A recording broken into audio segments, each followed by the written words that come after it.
Assalamualaikum warahmatullahi wabarakatuh. Menjadikan sekolah sebagai tempat pembelajaran manusiakan manusia merupakan hal yang penting dalam peningkatan pendidikan karakter anak didik. Saya Alfian Oktavianto SPI dari SMKN 1 Warung Gunung, calon guru penggerak dari Kabupaten Lebak, Provinsi Banten, akan memaparkan demonstrasi kontekstual pemikiran filosofi Ki Hajar Dewantara yang menggambarkan pemahaman saya terhadap beliau. Di antaranya, menurut Ki Hajar Dewantara, asas pendidikan dan pengajaran merupakan usaha persiapan dan persediaan untuk segala kepentingan hidup manusia, baik dalam hidup bermasyarakat maupun hidup berbudaya, dalam arti yang seluas-luasnya. Pendidikan adalah tempat persemaian benih-benih kebudayaan dalam masyarakat. Ki Hajar Dewantara memiliki keyakinan bahwa untuk menciptakan manusia Indonesia beradab, maka pendidikan menjadi salah satu kunci utama untuk mencapainya. Pendidikan dapat menjadi ruang berlatih dan bertumbuhnya nilai-nilai kemanusiaan yang dapat diteruskan atau diwariskan. Menurut Ki Hajar Dewantara, pengajaran memiliki maksud dan berguna untuk kehidupan bersama ialah memerdekakan manusia sebagai bahan dari persatuan rakyat. Manusia merdeka adalah manusia yang hidupnya lahir atau batin tidak tergantung pada orang lain, akan tetapi bersandar atas kekuatan sendiri. Pendidikan menciptakan ruang bagi murid untuk bertumbuh secara utuh agar mampu memuliakan dirinya dan orang lain dan menjadi mandiri. Kekuatan diri kodrat yang dimiliki menuntun murid menjadi cakap mengatur diri hidupnya dengan tanpa terpintah orang lain. Menurut Ki Hajar Dewantara, sistem persekolahan yang dianut di Indonesia ada 3. Yang pertama, taman siswa, yaitu sistem persekolahan yang menjadi tempat yang menyenangkan bagi siswa untuk belajar sebagai wahana bermain untuk siswa, di mana siswa diberikan kemerdekaan untuk tumbuh dan berkembang, belajar sesuai keinginan dan kemampuan siswa yang dilengkapi dengan dukungan dalam proses pembelajarannya oleh pengajar sesuai dukungan dalam kebutuhan masing-masing siswa secara individu. 2. AMO, yaitu sistem persekolahan yang memfokuskan siswa sebagai target utama serta memprioritaskan secara utama yang harus dilayani, dan pengajar yang berperan dan fungsi sebagai fasilitator, menuntun dan memberikan kepedulian serta kasih sayangnya. Sistem AMO didasarkan pada prinsip kepada kemerdekaan siswa untuk belajar dan juga fokus yang sesuai dengan keinginan dan kemampuan siswa secara alamiah terbentuk. 3.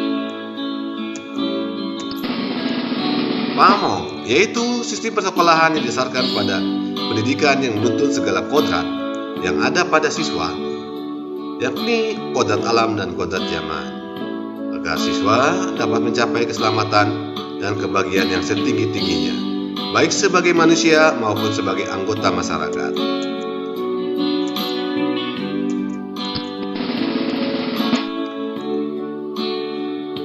Ki Hajar Dewantara menjelaskan juga 3 semboyan yang dicetuskannya, yakni Ingasa Sung Talada, Imadia Mangunkasa, dan Tuturi Handayani. Arti dari semboyan Tuturi Handayani, dari belakang seorang guru harus bisa memberikan dorongan dan arahan. Imadia Mangunkasa, di tengah atau di antara murid, guru harus menciptakan prakarsa dan ide. Dan Ingasa Sung Talada, di depan seorang pendidik harus memberi tauladan atau contoh tindakan yang baik. Ini disebut dengan trilogi pendidikan. Secara pengimplementasian di sekolah, pemikiran konteks pemikiran Ki Hajar Dewantara, guru menuntun dengan cara membimbing dan mengarahkan, serta memantau kepada siswa untuk belajar.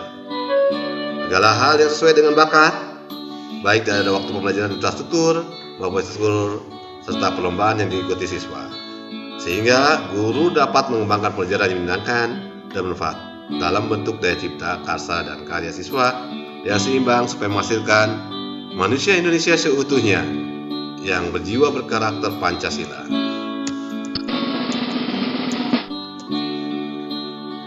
Alasan implementasi Pemikiran Dewantara dalam dunia pendidikan sekarang ini adalah secara pengimplementasian di tiap-tiap sekolah, guru harus mampu menuntun dengan cara membimbing untuk mengarahkan serta pemantauan kepada siswa dalam belajar segala hal sesuai dengan bakat dan minat serta kebutuhan siswa yang merdeka, sehingga kedudukan guru mengembangkan pembelajaran yang nyata. Ki Hajar Dewantara juga berbasis pendidikan karakter seperti nilai keagamaan, kedisiplinan, kejujuran, dan tanggung jawab dapat dijadikan sebagai dasar pembentukan moral abad ke-21. Tantangan dalam penerapan pemikiran Ki Hajar Dewantara dalam konteks kelas dan sekolah dapat disebabkan faktor internal dan eksternal. Internal dari guru itu sendiri dan faktor eksternal bisa dari siswa atau lingkungan sekolah. Cara penanganannya yang dilakukan adalah dengan melakukan kolaborasi dan kerjasama dengan para pemangku kebijakan seperti kepala sekolah beserta jajarannya dan warga sekolah lainnya.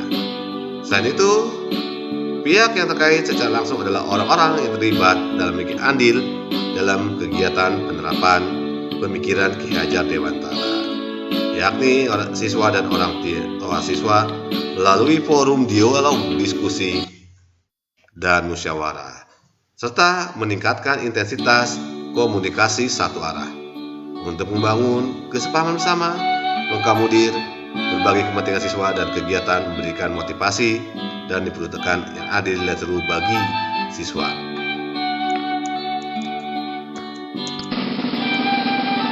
Nah, para rekan-rekan calon guru penggerak, itu yang bisa saya sampaikan dalam demonstrasi kontekstual pemikiran filosofi Ki Hajar Dewantara. Semoga bisa bermanfaat buat teman-teman yang lainnya, dan juga semoga pendidikan di Indonesia semakin lebih baik ke depannya. Terima kasih. Assalamualaikum warahmatullahi wabarakatuh.